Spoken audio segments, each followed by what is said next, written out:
Hello， 大家好，我係烏。呢期嚟做廣式蘿蔔糕。我認為好食嘅蘿蔔糕呢，必須要係軟硬適中，口感香甜軟糯，但係又唔會黐牙。最重要呢，仲要啖啖都足料，仲可以食到蘿蔔嘅嗰種質感。好啦，而家首先嚟準備材料啦。呢條臘肉係我之前自己曬嘅，靚臘肉呢，個肥肉都係爽口嘅，啲油脂特別香。我專門留咗條最肥嘅要嚟做呢個蘿蔔糕。假如大家係出於個人健康嘅考慮呢，可以選擇瘦啲嘅，但係用油脂豐富嘅臘肉，咁絕對會更加好食啦。因為呢啲臘腸買翻嚟嘅品質唔係咁好，所以我就減少咗比例啦。仲有蝦米同埋瑤柱都提前浸好啦。而冬菇呢，有人中意，有人唔中意，會覺得放咗冬菇嘅話，個蘿蔔糕嘅保存時間會短啲。但係咧，我自己仲係中意放嘅，反正我打算新鮮食噶嘛。其實配料嘅比例根據自己嘅喜好去調整，咁就 OK 啦。用嚟浸冬菇蝦米嘅嗰啲水就先倒出嚟備用，呢啲係一陣開粉漿嘅精華水嚟嘅，唔好浪費啊。而家就先喺隻鑊煲滾啲水先，然之後將條臘肉同埋臘腸先拖水佢，拖走表面嘅油污，然之後直接上碟蒸佢10零分鐘。蒸嘅時間入邊呢，就先處理下其他嘅食材啦。啲瑤柱直接用手就咁碾碎，咁就 OK 啦。蝦米呢，我中意稍微切碎啲，但係假如你中意大粒啲嘅口感嘅話，咁自己斟酌啦。冬菇呢，我亦都會中意切成細細粒嘅。再嚟就係切一啲紅蔥頭碎，一陣用嚟起鑊會好香嘅。啲材料切好晒之後，咁個臘味都蒸夠時間啦。蒸完出嚟個盤底有少少水嘅話，都唔好浪費，一齊扭翻起身啦。蒸軟咗嘅臘味會好切好多嘅。臘味我自己都會中意切得細粒啲嘅，我中意佢哋喺蘿蔔糕入邊可以分佈得更加廣、更加均勻。我呢啲自己曬嘅肥臘肉，到時夾喺個蘿蔔糕入邊會好正噶。佢帶有鹹香嘅油脂，仲會有爽口嘅感覺。好啦，配料全部都處理好晒，就上主角啦。因為疫情落單嘅原因呢，啲食材我都係喺網上面訂咗送到屋企嘅。送嚟嘅呢，剛好有一個正面教材同埋一個反面教材。要揀蘿蔔呢，就梗係要揀呢種光滑又飽滿而且好聚手嘅啦。千祈唔好揀呢種條坑紋呢，仲深過我老公條抬頭紋啊！一睇就知唔好啦。喂，講下食材，唔好人身攻擊喎。蘿蔔批皮一定要捨得批厚啲，咁樣食起身先冇渣。我一般都會批2層嘅。批好嘅蘿蔔用一半切成細絲，當然啦，你可以直接刨絲嘅，切成大概咁樣，咁就 OK 啦。而另外一半呢，就切成粗啲嘅條，大概筷子咁粗啦。咁樣可以增加蘿蔔糕咬到蘿蔔嘅嗰個口感層次啊！切好嘅蘿蔔就先放一邊備用啦。而家就先嚟分享一個小秘技，就係攞少少蝦皮烘一烘佢，將佢烘乾，烘到有香味，再磨佢，磨成蝦皮粉。阿姐煮蘿蔔嘅時候加入去，呢個係蘿蔔糕升華嘅小秘方啊！順便而家烘啲白芝麻添，最後撒喺個蘿蔔糕上面，靚啲又香啲。好啦，而家最關鍵嘅步驟就係要稱粉啦。蘿蔔糕好唔好食，個粉嘅比例真係好緊要嘅。首先煎米粉嘅份量呢，係批好皮蘿蔔正重嘅1/7，然之後係澄麵個份量呢，係煎米粉嘅1/4，最後仲要攞少少嘅馬蹄粉，係澄麵嘅1/4嘅份量。呢個少少嘅馬蹄粉呢，係蘿蔔糕唔黐牙嘅小秘方嚟嘅。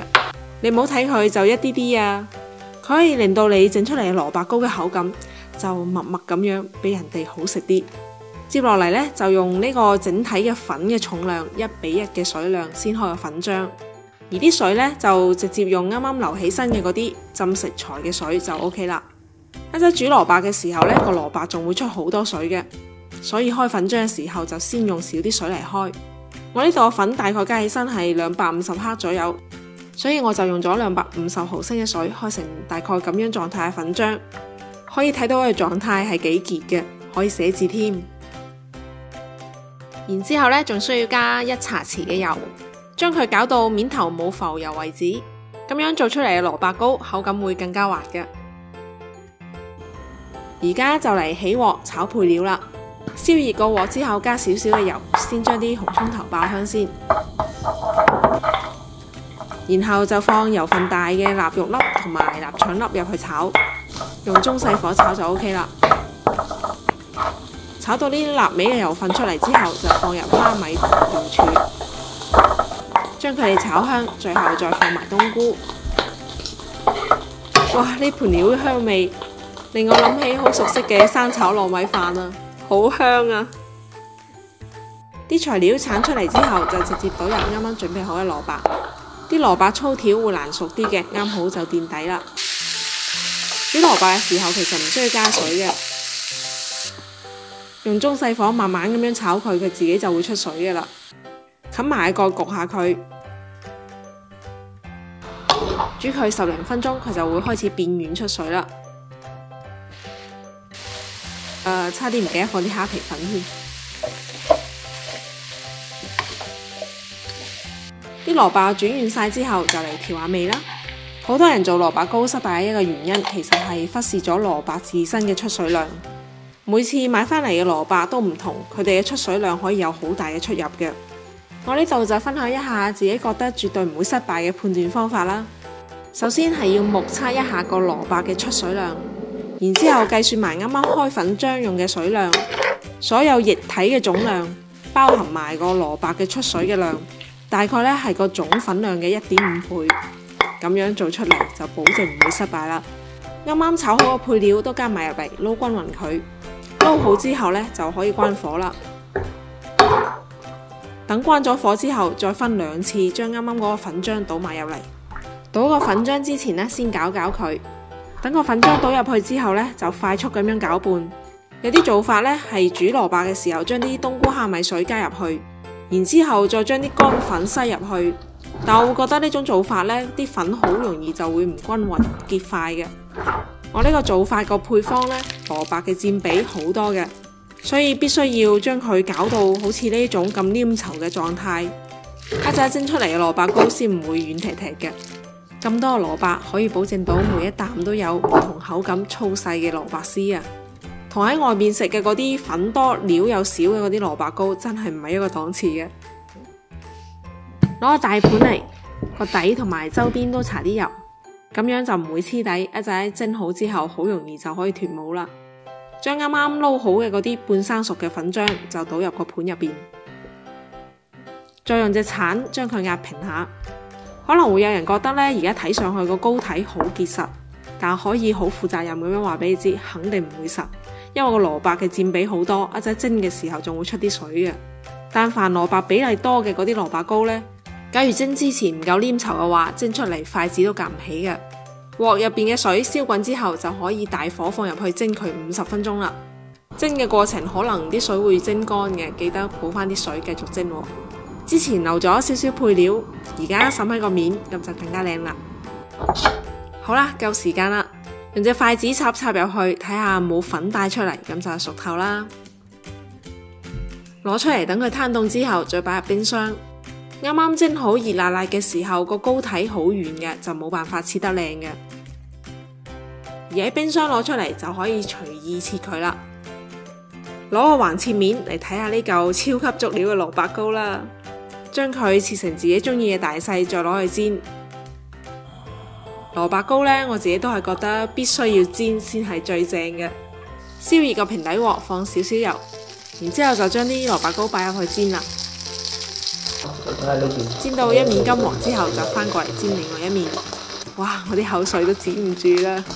就咁睇下個蘿蔔糕，你都知道佢其實一啲都唔會好實。佢係好軟嘅，而且軟得嚟又唔會話瀉水唔成形喎。夾開嚟呢，又唔會有粉黐住嘅筷子，咁你就知道佢食嘅時候個口感都一定唔會黐牙嘅。每一啖都會有好足量嘅粗細唔同口感嘅蘿蔔絲，夾住啲臘味海味嘅香。呢個就係我自己最中意嘅蘿蔔糕嘅質感。我真係可以好自信咁樣講，佢真係好 perfect 啊！其實蘿蔔糕嘅配方同埋做法，坊間都有好多種唔同嘅，而烏嘅呢個做法係絕對唔會令你失望嘅。鍾意嘅話，記得點讚同埋分享俾朋友啊！我哋下期再見啦，拜拜。